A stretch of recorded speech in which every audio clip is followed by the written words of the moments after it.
Media press అందరికీ వందనాలు, ప్రేక్షకులందరికీ నమస్కారాలు, 14 రీల్స్ నిర్మాతలకి నమస్కారాలండి, మా దర్శకులు బోయపాటి సీన్ గారు నమస్కారాలు, చెవులు దద్దరిల్లేలా మ్యూజిక్ కంపోజ్ చేసిన సంగీత దర్శకులు తమ్మన్ గారికి వందనాలు, కోరియోగ్రాఫర్స్ మాస్టర్ గారు వందనాలు, డిఓపి రాంప్రసాద్ గారు, సంతోష్ గారు, కైలాసాన్నే చూపించిన, కైలాసంలోకి మమ్మల్ని అందరినీ తీసుకెళ్ళిన మీ అందరికీ వందనాలు, సాక్షాత్తు శివుడుగా నా కళ్ళకి శివయ్యగా కనిపిస్తున్న బాలయ్య గారికి వందనాలు. నాకు ఈ ప్రతి సీను ఆయన చెప్తున్నప్పుడు, డైరెక్టర్ గారు చెప్తున్నప్పుడు కళ్ళలో నీళ్లు ధారలుగా కారిపోయేవి అన్నమాట. అలా నన్ను ఒక నిమిషం చూస్తారు, సరే ఆడవని అన్నట్టుగా అనుకుని మళ్ళీ కంటిన్యూ చేశారు ఆ సబ్జెక్ట్ని. ఎందుకంటే ఆ క్యారెక్టర్లో ఆయన నన్ను చూడలేదు, ఆడియన్స్ని చూశారు. ఓహో, ఇలా ఇలా ఎమోషన్ అవుతారన్నమాట అనేది ఆయనకి అక్కడే తెలిపోయింది. సో నాకు గూస్ పంప్స్, నాకు ఒళ్ళు జలధరించడం, ప్రతి డైలాగు ప్రతి షాట్లో నాకు అలా అనిపించిందండి. అఖండ 1 చేస్తున్నప్పుడు నాకు తెలియకుండానే నాలో ఒక వైబ్రేషన్, ఒక ఎనర్జీ నాలో ఏదో వచ్చినట్టుగా ఫీల్ అయ్యాను నేను. అఖండ 2 అఖండ తాండవం చేస్తున్నప్పుడైతే అసలు నా జన్మ సార్థకమైందండి. ఈ క్యారెక్టర్ చేస్తున్నప్పుడు అలా అనిపించింది. ఈ సినిమా ప్రతి ఒక్కళ్ళు, తమిళ్లో చెప్పాలంటే ఇది పడమిల్ల పాడం అని చెప్పచ్చు. ప్రతి ఒక్కళ్ళు ఈ సినిమా చూడాలి, పాఠాలు నేర్చుకోవాలి, పిల్లలు ముఖ్యంగా చూడాలి. సార్ అన్నట్టుగా నాకు బెంగగా ఉంది ఫ్యూచర్ ఆఫ్ ద కిడ్స్ చూస్తుంటే. స్కూల్స్లో వేసి చూపిస్తే, ఈ సమ్మర్ క్యాంప్స్లో వేసి ఈ పిక్చర్ని వేసి చూపిస్తే బాగుంటుందేమో అని నాకు అనిపిస్తుందండి. తప్పకుండా అందరూ ఈ పిక్చర్ చూడాలి, పాఠాలు నేర్చుకోవాలి. దేశభక్తి, దైవభక్తి అంటే ఏమిటో ఇది చూస్తేనే తెలుస్తుంది. సార్ అన్నట్టుగా ఈ పిక్చర్ని ఎవరు మిస్ చేయకూడదు. నేను ఒక తెలుగులో నాకు ఒక చిన్నప్పుడు ఒక సినిమా చేశానండి, కానీ ఇది నా మొదటి సినిమాగా నేను భావిస్తున్నాను.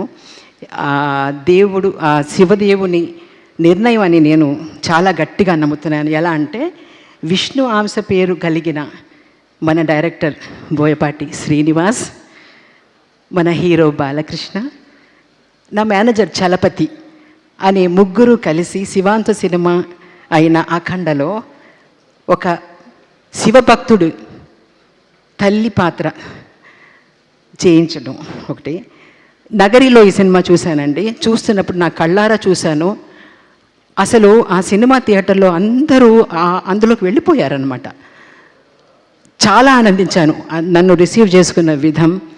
నా సీన్ వస్తున్నప్పుడు అందరికీ ఒళ్ళు పులకరించి కళ్ళల్లో నీళ్లు వచ్చాయి. అంటే నాకు అక్కడే సినిమా షార్ట్లోని ఎన్ని టేకులు చేస్తున్నా అన్ని టేకుల్లోనూ గ్లిజరిన్ లేకుండానే నేను ఏడ్చాను.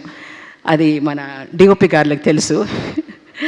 సో ఆ తర్వాత ఊహించని విధంగా 500 సంవత్సరాలకు ముందు నగరిలో నిర్మించబడిన శ్రీ కరకంఠేశ్వర స్వామి ఆలయంలోకి నాకు వెళ్ళడం జరిగిందండి. అది మిట్ట మధ్యాహ్నం 2:30 అన్నమాట. అప్పుడు ఆ గుడి మూసేసి ఉందన్నమాట. ఆ శివుడు, ఐ థింక్ ఐఎమ్ బ్లెస్డ్.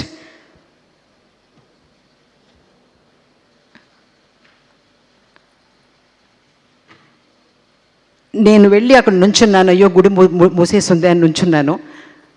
ఆ ధర్మకర్త వచ్చి 2:30కి ఆ గుడి తెరిచి నాకు ఆ గర్భగుడిలో నుంచోబెట్టి ఆ శివుడి దర్శనం ఇచ్చినప్పుడు నాకు ఇది చాలు అనిపించిందండి. Because that's the blessing I got in this అని అంటాను. అదొకటేను. మళ్ళీ ఈ సినిమా చేయటమే అసలు నాకు నేను చేసుకున్న పుణ్యం నా అని I believe in universe, I believe in manifesting. ఆయన బోయపాటి గారి అంతకుముందు చేసిన సినిమాలు, బాలయ్య గారికి చేసిన సినిమాలు చూసి నేను వీళ్ళ ఫ్రేమ్స్లో ఉంటానా ఎప్పుడైనా అని అనుకున్నాను. I manifested it and you called me. Thank you so much నన్ను నమ్మి ఈ క్యారెక్టరు విజయమ చేస్తే బాగుంటుంది అని నన్ను పిలిపించి చేయించినందుకు మీకు నేను ఎంత కృతజ్ఞత చెప్పుకోవాలో తెలియట్లేదండి నాకు.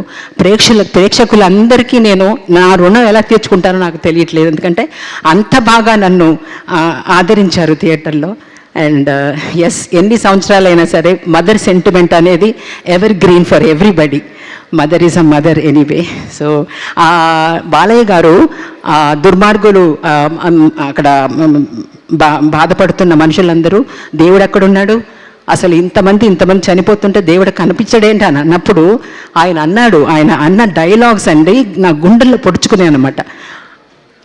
అది పాఠం అనేది. ఆ పాఠాలు నేర్చుకోవటం కోసం మీరందరూ వెళ్ళి థియేటర్కి వెళ్ళి చూడండి. డెఫినెట్గా it's an experience and it's ఆ మేకింగ్ అనేది it is wonderful and it is not a film, it's an experience, I can say. Yeah, thank you very much for the opportunity. Thanks. Thank you so much. You done a fantastic job, and especially last scene మహాద్భుతం అని చెప్పాలి, కాదు మహాశివాద్భుతం అని చెప్పాలి. So thank you so much మా.